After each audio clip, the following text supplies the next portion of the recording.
Okay, hello everybody, and welcome to this Octocom panel on Watchmen with a vision that we have now in 2020.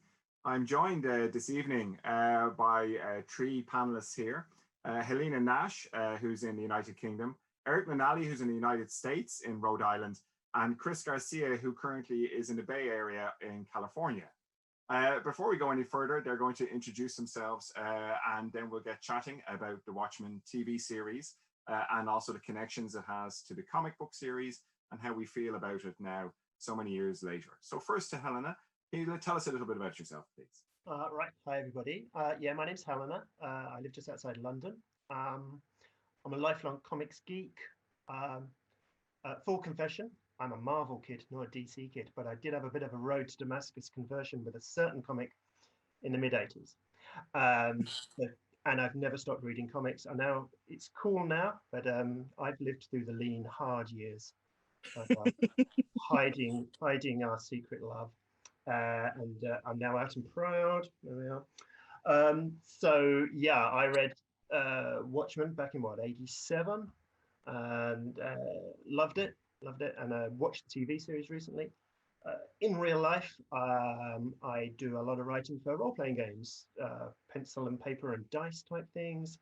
Love superheroes, love role-playing games, love all things geeky. And as I told the other guys just now, I'm currently working on an unofficial You Are Rorschach, choose your own Watchmen adventure game, not for profit, where you get to decide exactly how to interrogate your chosen suspect. That sounds brutal. I mean, brilliant. Or it could be both. That sounds fantastic. Look forward to it. And Errick, can you introduce yourself first, please? Certainly, I'm Errick Nunnally. I'm a graphic designer and an author of 3 novels so far and a number of short stories. For design work, I've designed a number of covers, T-shirts, posters, and such. As an author, I've written 3 novels. The most pertinent that has to do with comic stuff would be Lightning Wears a Red Cape. And I have 2 other novels currently out there, Blood for the Sun and All the Dead Men. My latest short story is in Galaxy's Edge magazine. I'm also a lifelong comics reader. I've always enjoyed all the superhero stuff, and I've enjoyed its maturation as well. And Watchmen is definitely a turning point for a lot of that stuff. And it's to varying degrees of success, I think, that people have taken on the mature theme in comics. Okay, that's cool. And Chris Garcia, if you could introduce yourself to us. Hi, I'm Chris. I am a lifelong comics nerd, and I was a DC kid. That was my chosen realm. I remember when Watchmen came out. I remember Len Wein actually holding up the first issue at the San Jose Comics Expo and saying this is going to change comics, which he was oddly right. I mostly edit fanzines, a bunch with this fella named James Bacon, good guy, and I do other stuff. But yeah, I have sadly not watched the entire series, but I have read every transcript of them that is online. So I'm talking from a place of some knowledge, but not enough, which is perfect. Excellent. Well, we're all on a journey of learning, Chris, so that's great. And my name is James Bacon. I'm your moderator, and obviously enjoying this 30th anniversary of Octocon and the virtual experience that we have on here. So we'll crack on now into our first question. And I should say that we're going to be talking about the HBO TV series of Watchmen, so there will be spoilers. So if you haven't seen it and you don't want any spoilers, you might want to turn off. We would be sorry to see you go, but at the same time, we don't want to upset your experience. But now, if we start off with you, Chris, going back, the Tulsa Massacre, did you know about the Tulsa Massacre before you watched the TV show? That was quite a strong entry point here in this TV series. What did you think of that? And, did you know of the massacre? I knew about it only because of high school. And we had a teacher who was, I wouldn't say a survivor of the massacre. Her father had been a cop in Tulsa at the time. And every year, the Black Student Union would bring her in to talk about the events that were going on. And, you know, she's one of those people who had the amazing life, was one of the daughters of Bilitis, knew Forey Ackerman because of his publishing of that, their early, you know, the first lesbian zine, really. And she would always tell us about the story. And what she would actually say, it was less about the massacre. It was more about the fact that this was an inevitability that had been building up. And so, you know, when I first heard, you know, it's about the Tulsa Massacre, I'm like, I know a little bit about that. And what's amazing is the way the people of Tulsa have started to embrace it, I think. They're coming to terms with the fact that this happened there after years of, you know, you would hear about it in something, but now civic leaders are even starting to bring it up and make it into a point of conversation. Okay, cool. And Errick, what did you know of the massacre? What were your feelings as you watched it, or your thoughts? I was aware of it. I was actually kind of painfully aware of it because it's one of hundreds, if not thousands, of incidents that happened to African American Black people in the United States, all over the country. That one's probably the most prominent currently, you know, thanks to media. I mean, there's actually been other movies made about it. You know, it's been featured in other stories. But yeah, it's part of that ugly legacy. And there's a book called Buried in the Bitter Waters that covers a number of the major events like this. It's basically ethnic cleansing before the term was ever coined by the UN. And it not only happened to African Americans, it happened to Chinese Americans, it happened to Mexican Americans. There's a number of ethnic groups that have been, you know, either driven out of town or had their towns destroyed in these race riots, essentially racist attacks, coordinated attacks. Yeah. And when you and not forget that even in the 80s they were happening still. The bombing in Philadelphia comes to mind. Sure. Yeah, it's sort of it. You know, the stuff evolved over time to just outright callous behavior when it came to any kind of not legal, law enforcement response and legal response. You know, there's a reason the prisons overflowing in America.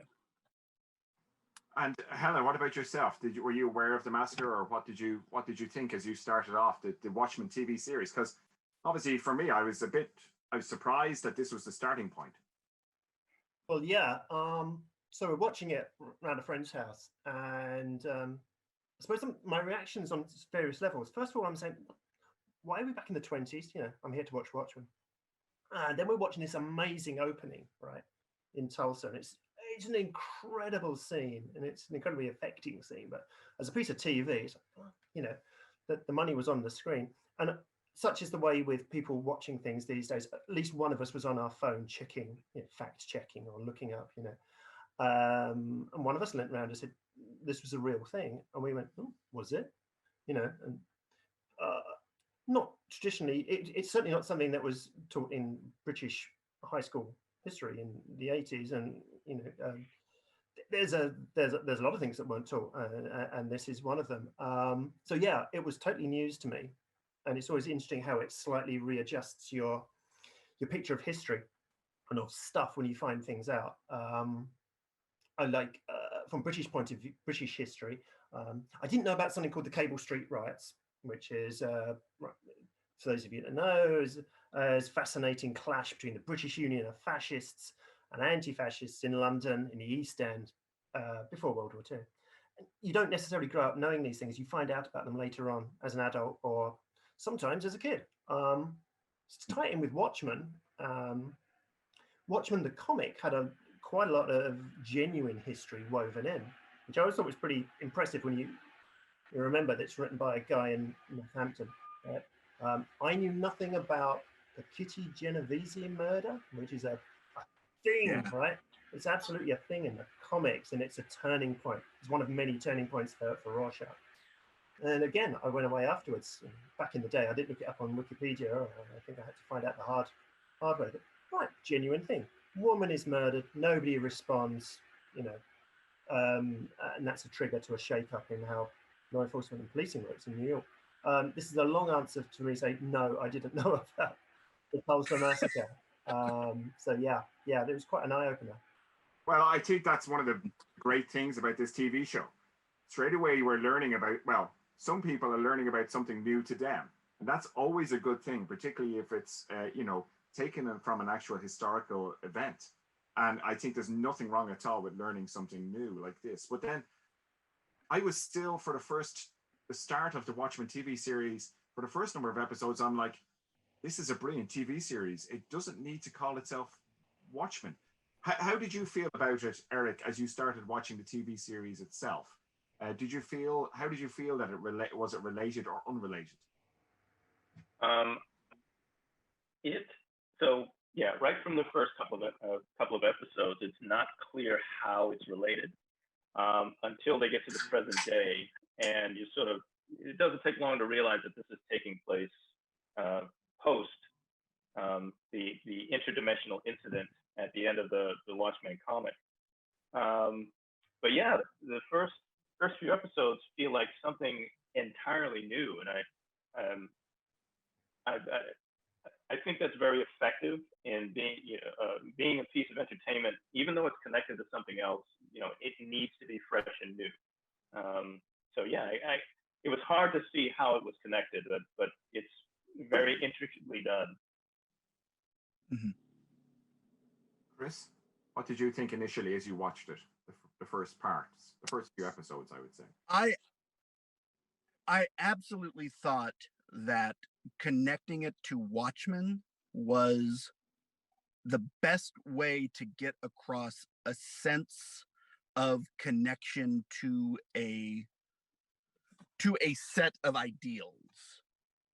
And I think what Watchmen represents to a lot of comics fans who are now also just major media fans is this idea that there is a perfection, almost a Euclidean ideal that is what represents a serious take of a set of topics. And if I honestly believe this, if Alan Moore had these inputs of Tulsa, of the times today, of the culture war that we're in, this is the kind of story he'd have been writing. I think emotionally, I think tone-wise, I think it all fits in with that. And I understand the cash grab aspect, but then once we get to Adrian, once we get to the rest of it, it all feeds together and just gels so beautifully. Okay, cool. Helena, what did you think initially as you watched it? I struggled. Really? I'll admit it. So first of all, I wasn't going to watch it because, Alan wouldn't want me to watch it. Like he knows.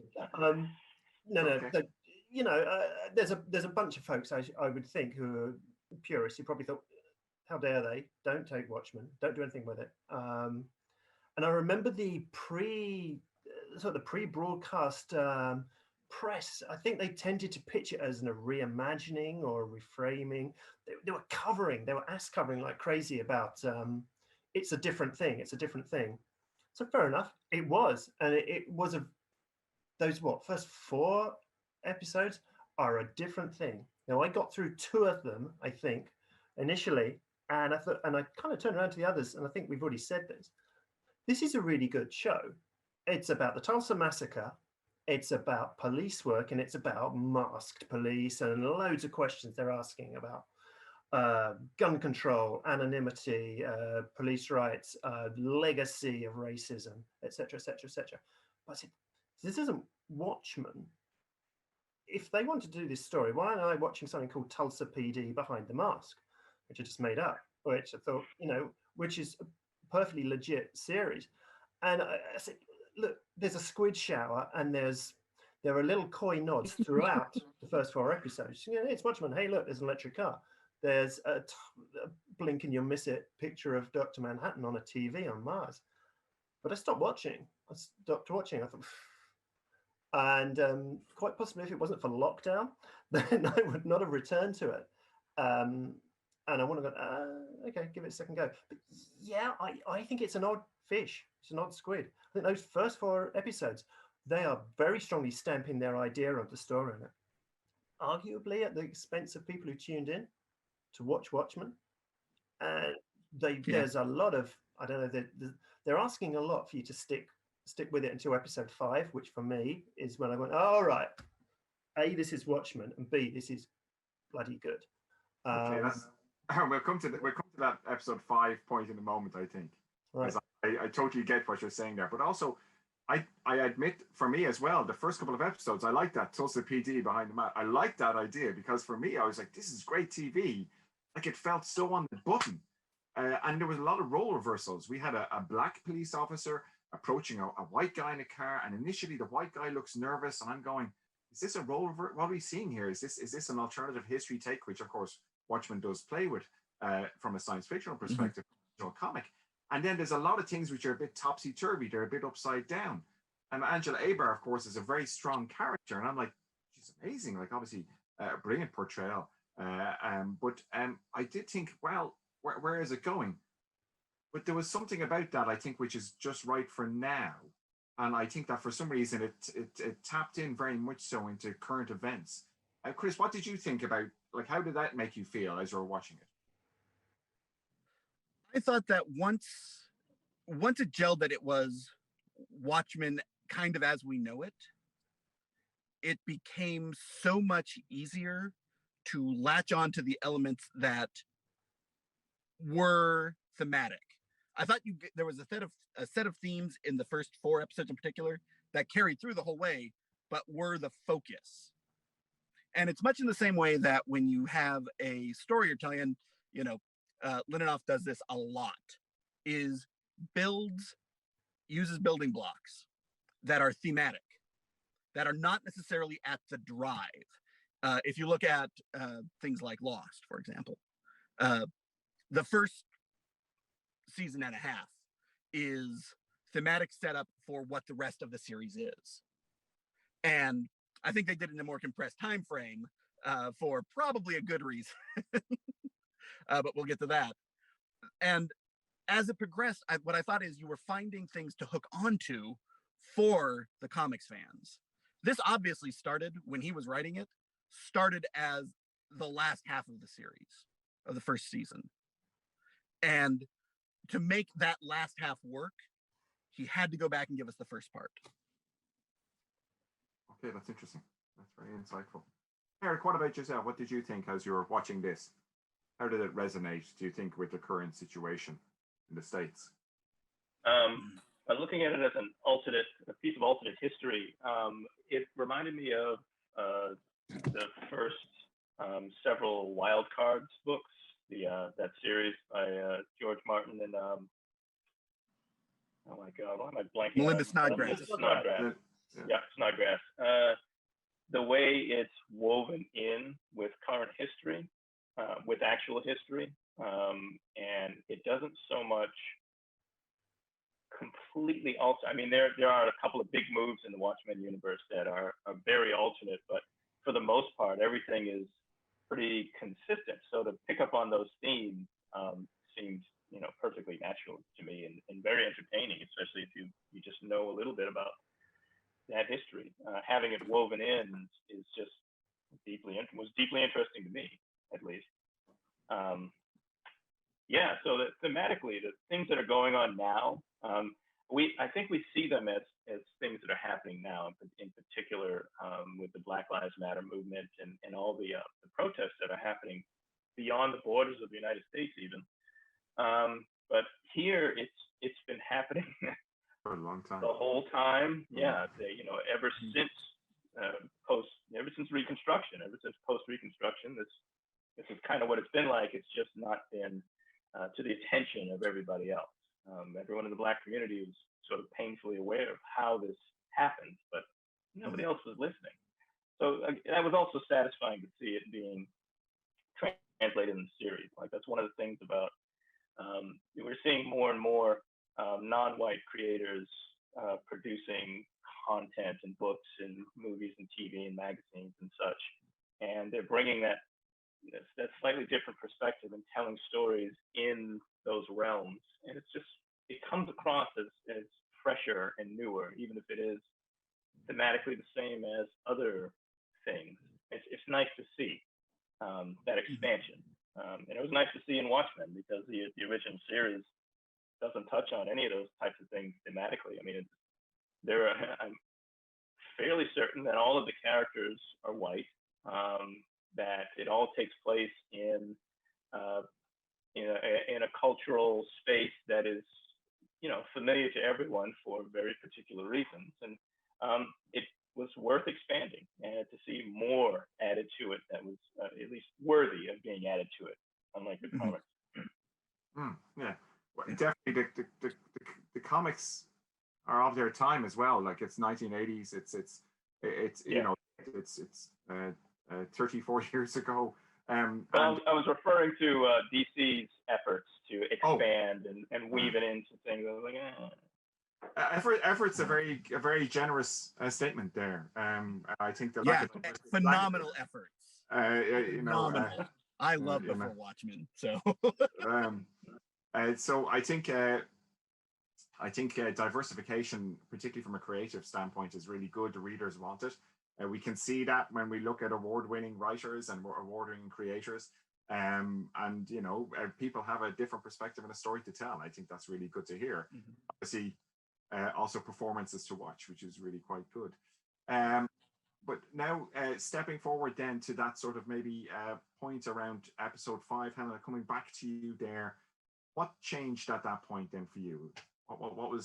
How did that suddenly did it change? And talk to us, please, about how it changed, maybe. All right, so we're in the spoiler zone now, right? So that's okay to say. So episode 5 is what? A Little Fear of Lightning. It's the Looking Glass episode, and it's the first of, I'd say, like 3 or 4 awesome episodes that more or less focus on one character's story. And again, as I recall, those first 4 are more diffuse. I mean, they're largely Angela Abar. So episode 5 is the one that starts with Wade Tillman as a teenage Mormon elder getting off the bus in Hoboken, and they're going to go out to the fun fair. They're going out to the fun fair to do their preaching thing. And then I realized, and again, that's fine, and it's a great little story. And he's this innocent kid, and he gets humiliated by a girl in a fun house, and then a thing happens. And of course, what the thing is the extra-dimensional incursion at the end of the comics. And it's an awesome sequence, and it does this fantastic pullback. It's all CG, right? But it pulls back from him standing in a fun fair full of dead people. Naked, by the way, all the way across the river to the center of Manhattan, where Adrian Veidt's plan has come to fruition in the comic. You see, pretty well done, an enormous goddamn squid creature and a lot of dead people. And I realized, oh right, they're not embarrassed for this to be Watchmen, because the movie, just to take a little side portion, which I kind of like actually. It throttles back when it gets to the squid attack. It says, nah, that's a craziness too far. We're gonna just have kind of Dr. Manhattan bombs, and it worked. But those were in the days, I think, when people they were still a little bit coy, maybe, about having really fantastic wacky stuff. Main point being, it's Watchmen. Episode 5 is Watchmen, right? It shows you the squid attack. It's a great episode. You find out about Looking Glass, who up to this point we don't really know much about. He's kind of there as a knee-jerk Rorschach lookalike, all right? And it's Tim Blake Nelson. He's got a great voice. He's got a great way of acting. You get a great insight into that character because he's going to counseling. He's going to support groups. If any of you have ever read a great comic series called Kurt Busiek's Astro City, it's about, so what if superheroes were real? What kind of effect would that have? And the very last 3 issues are all about a support group, support group for people who live in a world where squid creatures can attack and where your loved ones can get killed by a school bus being chucked by a person in a costume. So it nailed its colors to the mast with episode 5, right? And it said, yeah, this is Watchmen, actually. And everything that happened in the comic happened. And at that point, I thought, oh, okay. And I kind of paid a little bit more attention. about the investment they put into things. Up to that point, I thought, well, you've kind of thrown all the building blocks up in the air. You know, Adrian Veidt's and Downton Abbey somewhere. Do I care? You know, there's a whole ton of stuff happening in Tulsa. Okay.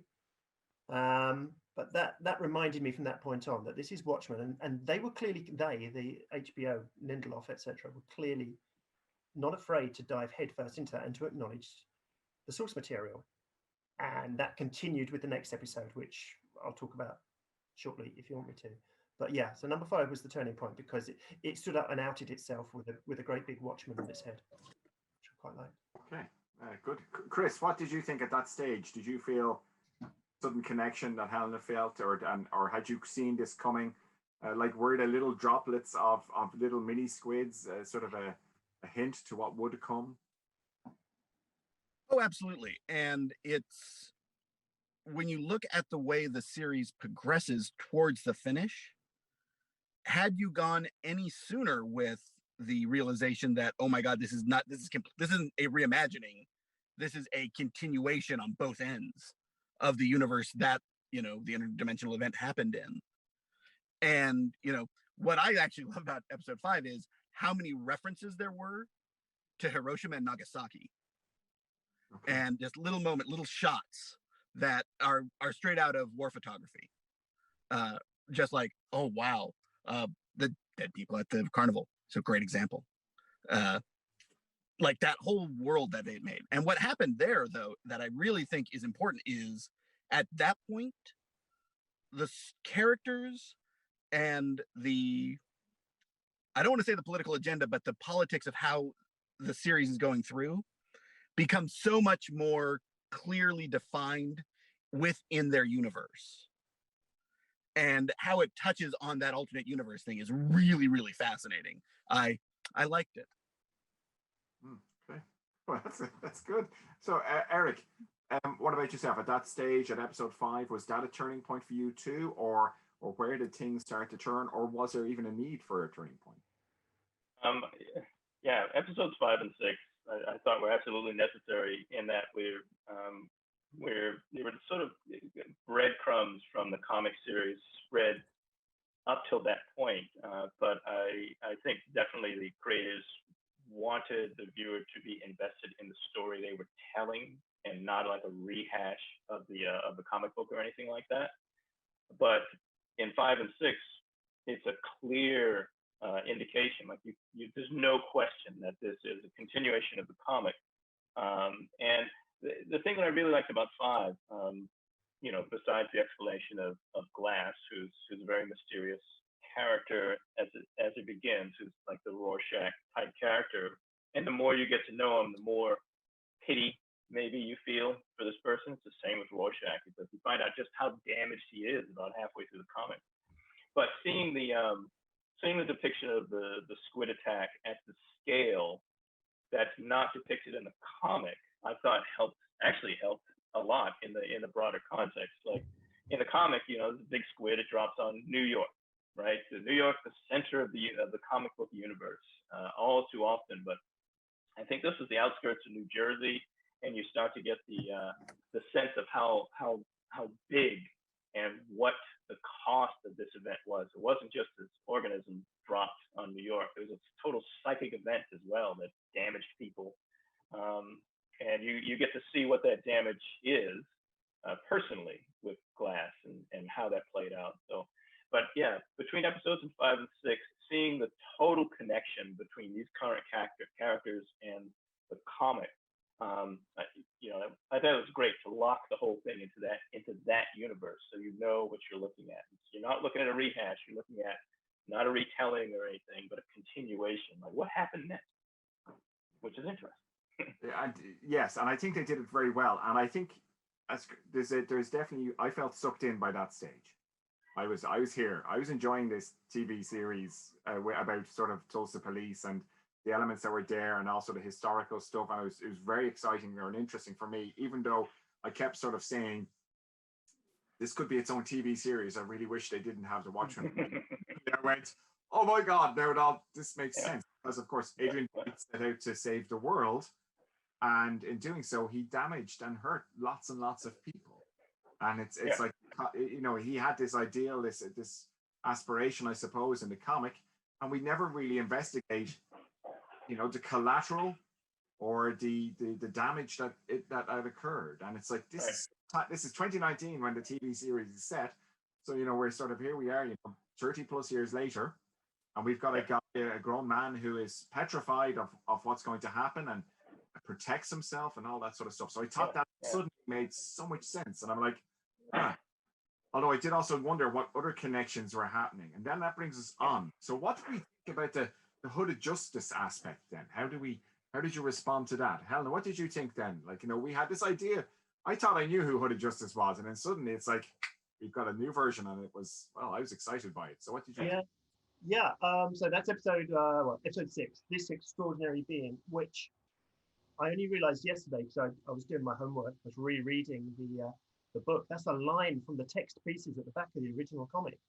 It's from Hollis Mason's Under the Hood, and it's him talking about when he's read about this guy, this hooded justice guy. He's beaten up 3 muggers, taking on, they were attacking this couple, and it says this extraordinary being, which again reminded me that the people who made this show, they didn't just skim read it. They really put the effort in. So yeah, it's a great episode, and they cleverly build it in with the mechanic of Angela's taken nostalgia, the memory drug, and she's overdosing massively. She's reliving the person's memories, who is her granddad. Who's played in modern day by Louis Gossett Jr., who's awesome. Black and white. I mean, it's a great standout episode just from the look of it, right? As I remember, though, it actually starts with the show within a show, right? Which was it American Hero Story? But yeah, That's right. Yeah. Yep. I mean, of course, you'd have an American Hero Story, and it's great. And I'd kind of watched that show, you know. I actually would watch the show. What I kind of liked about the show within a show is that it wasn't awful, you know. I mean, there was good bits in it. I mean, it wasn't airbrushing out stuff, and it was addressing issues that they wanted to talk about. You know, it was the gay hero, and it was loads of great stuff about J. Edgar Hoover, because I can never get enough about J. Edgar Hoover in a show. Incidentally, one of the 2 agents looked just like J. Edgar Hoover, which was kind of weird, right? Yeah. Anyway, great episode because I think it really organically built in the fact that Hooded Justice is not who we thought he was. In the comic, it says, he's probably this strong man, this guy called Rolf Mueller. Yes. And, you know, you kind of go, fine. What do we know about Hooded Justice in the comic? Not a great deal. He's a big guy. He's got principles. He puts a stop to a comedian raping the original Silk Spectre. He's gay. He's dead. And obviously they realize we have an opportunity here in the TV show to very organically build on that. How many of those original heroes did we not know the identity of? That one. Who did we never see the face of? Just that guy. What stories are we telling? We're telling stories about race. They must, whoever actually thought of that, you know, hats off to them, because it's brilliant and it just works perfectly. I did not feel that it was a shoehorned in race lift or reappropriating type thing. I thought that absolutely works. Will Reeves, the young patrolman, terrible things happen to him throughout his life. A terrible thing happens to him in New York one evening. He stumbles around with a hood and a noose around his neck, and he intervenes in something. And then afterwards, he and his wife-to-be, can't remember, say, if you want to carry on doing this, they need to think you're white, and ... from then on. And I thought, oh my God, that absolutely works. Not only does it work within the story and the show, and it's a great use and inversion of the Clark Kent trope, you know, instead of the glasses, bit of pink. Oh, of course, that would be fantastic. It absolutely works. And also there's a great extra level of interest there, because now it means you're America's first hero in the context of Watchmen is an African American.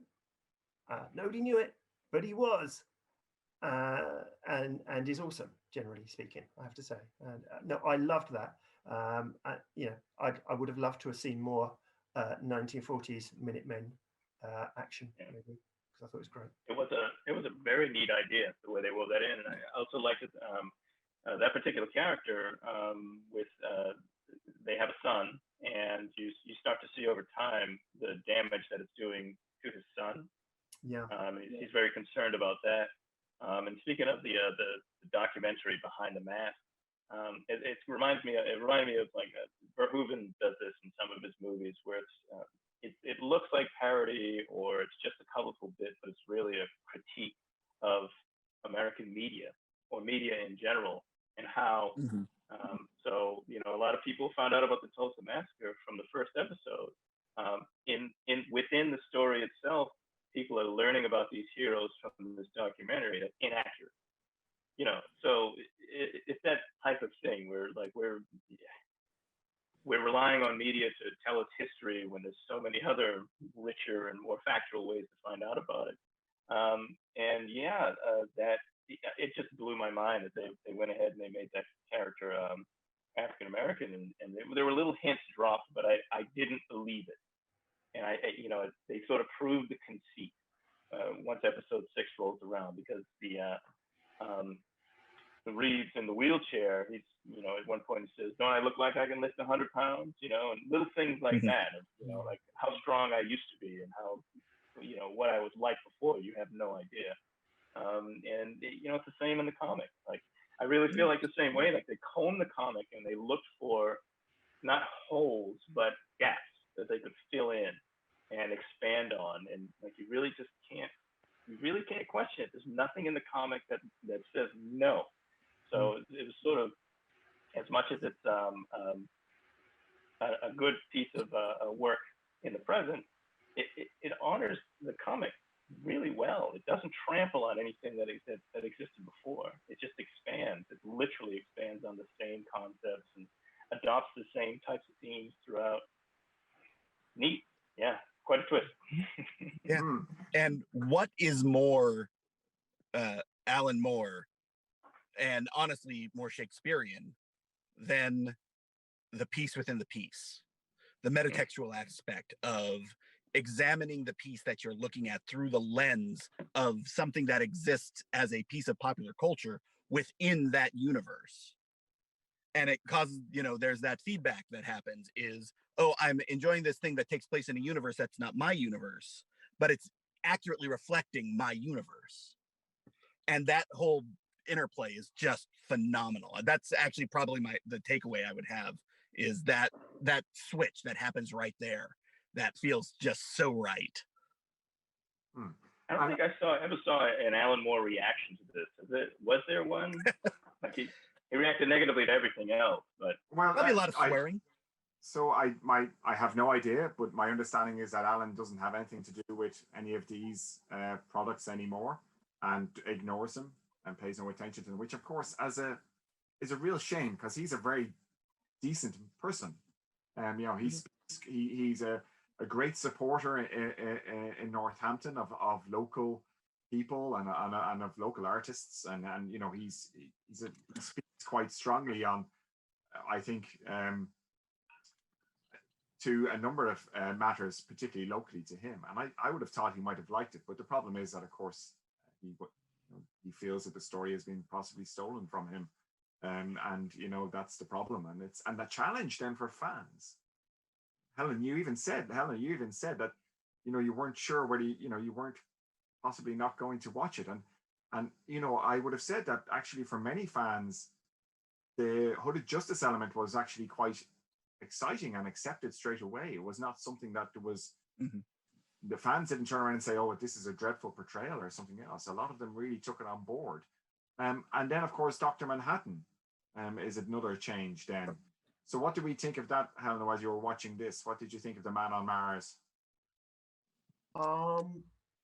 Yeah, so that was so again, they were super coy about Manhattan, right? Until Angela wakes him up fairly brutally at the end of one episode, and I'll admit I got a little frisson when I saw a blue glow, because again it felt like they were, up to that point I was again having doubts, and I was thinking, do they not want to show us a big floating naked blue guy, because absolutely Watchmen, and how can you not? And there's a really interesting episode. God walks into the bar, and again they're kind of coy. We don't see him. We see a blue hand. We see a mask. We see blue glows. It's not until very late in, what's that, the 8th episode? When Same last, yeah. Right. And when they're, when they're in her house or their home, that we see the guy. Again, as a storyline, I think it kind of works. Again, rewatching it today, I was thinking, why does he even come back to Earth? I think they slightly had to kind of think about, it feels like at the end of the comic, he's just a god, right? He's totally abstracted. He's totally emotionally removed from humanity. He floats off to higher dimensions to experiment with making life. That's not great for storytelling if you want to do a Watchmen story. You need more Dr. Manhattan in it. So yeah, he comes to Earth looking for love. It's like Eddie Murphy in Coming to America. He's looking for love and he finds it, except it's in Vietnam. Yeah, it's an interesting one because they didn't show him in episode 1, 2, 3, 4, 5, 6, 7. Wait till you get to episode 8, then he's exploding heads and he's walking through walls. He's a hard character to show, right? He's a hard character to get in the head of because his mentality and everything about him is no longer human. Just trying to conceive of somebody who perceives their entire timeline simultaneously. It's an awesome concept. It's a great concept. It's one that when you have the leisure to read a comic and stop and go back a few pages, and in a great comic drawn by Dave Gibbons, you can say, oh, right, he's in the same scene. He's talking blah, blah, blah, blah, blah. It's hard for me to empathize with him because he's totally removed at this point. They do a decent job, I think, they do a decent job. He seems pretty human, to be honest, by the end of those last 2 episodes. And I guess that was, in the context of the show, his arc. He's kind of recovered some humanity. It's not where I thought it would go. They chose to do that. It worked. I thought the guy playing him, or the guys playing him, did a good job. Yeah. He behaved a lot. I think the whole character of Manhattan in the series was what I enjoyed about it is that this is he is still human. Like he can't not be human because he was born that way. But his perception of everything and knowing when he's going to die and knowing when he's going to fall in love and knowing all of this is going to happen all the way to the end is I guess I felt like it behaved in an emotionally human way that I could understand for someone that didn't go completely mad from go, knowing all this stuff. It helped that he was a very analytical scientist, et cetera, before he gets all these abilities. And showing his death at the end, I was like, this is great. Like it's the same as the comic where it's final. Like this story is over. Good luck telling another one. Okay, that's interesting.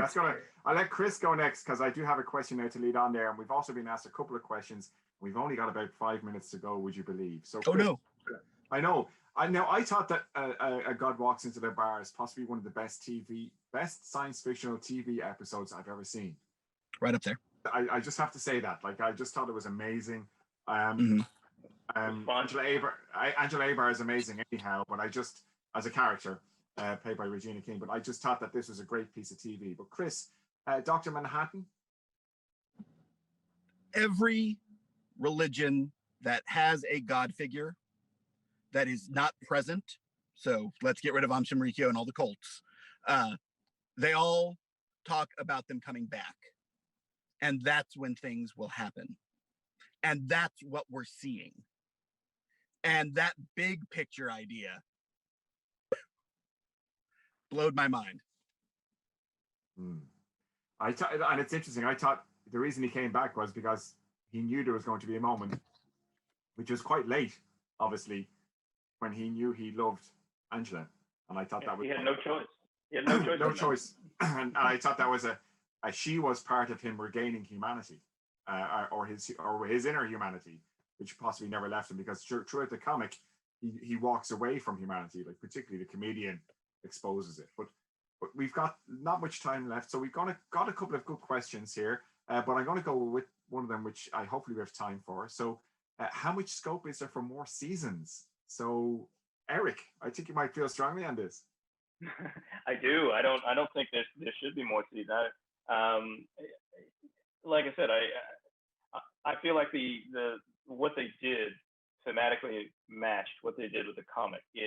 There's an end, and this is actually a problem with comics in general. Like when you write these types of characters, constantly in danger, and what you don't see in your regular month-to-month comic ongoing series that just goes forever and forever is the kind of damage that we saw in Watchmen. And I think that's how it helped to change the industry a little bit, where more people were willing to at least publish stories about these types of characters that don't come out of the other side ready for another adventure. They're being worn down over time, and a lot of them die. But that's kind of what's going to happen if you even try to extrapolate this into reality. They're not going to make it. Like, no one's going to live to a ripe old age. Like, the only way they're going to live to a ripe old age is if they stop at some point, which is what Will Reeves does. He stops, and that's the only reason he's still alive. Whereas the other ones are dead and dying. Okay, cool. Helena, what do you think? Second season? I mean, to be honest, I didn't even want to see a first series, but I had a change of mind. Let's be honest here. I'm probably not the only one in the world who thought, why the hell have you touched a perfect 12-issue thing? But the series was good. It told a story. It told a bunch of stories. Honestly, I don't want to see another series. It ends on a very, tempting, teasing moment with Angela in a swimming pool.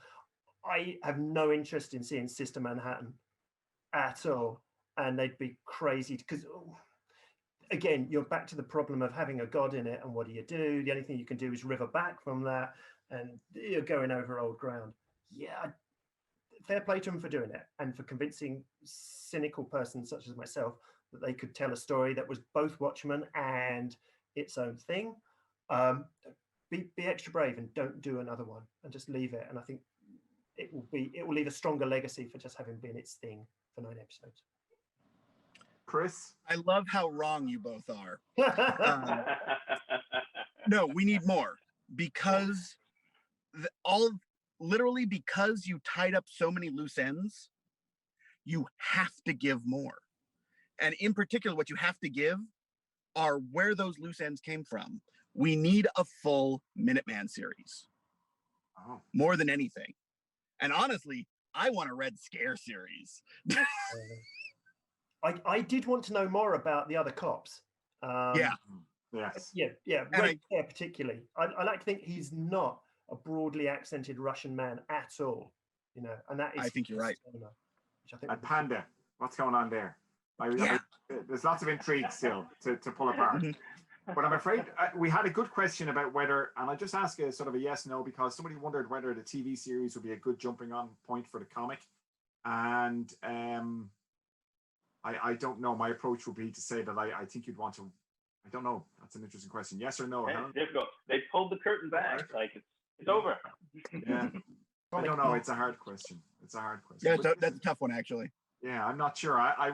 I'm troubled by what to say to somebody, but I thought the TV series was great, and I think it definitely took something from the comic, and did it justice. So with that, I want to thank Helena, Errick, and Chris for joining us this evening at this year's Octocon. Thank you so much for joining us here in multiple time zones. It's great to have you. Next on Twitch here, we're going to have Gene Roddenberry, visionary futurist or guy with a good idea. And we hope that you enjoy the rest of your weekend. There is a tip jar that Octocon is supporting an organization, Jigsaw, which is really good, and I hope you see that, and I hope you enjoy the rest of your convention. But I think now we're even over by a minute, so thank you very much, all of you, for joining us, and thank you for watching, and have a very nice evening. Thanks, James. Thank you.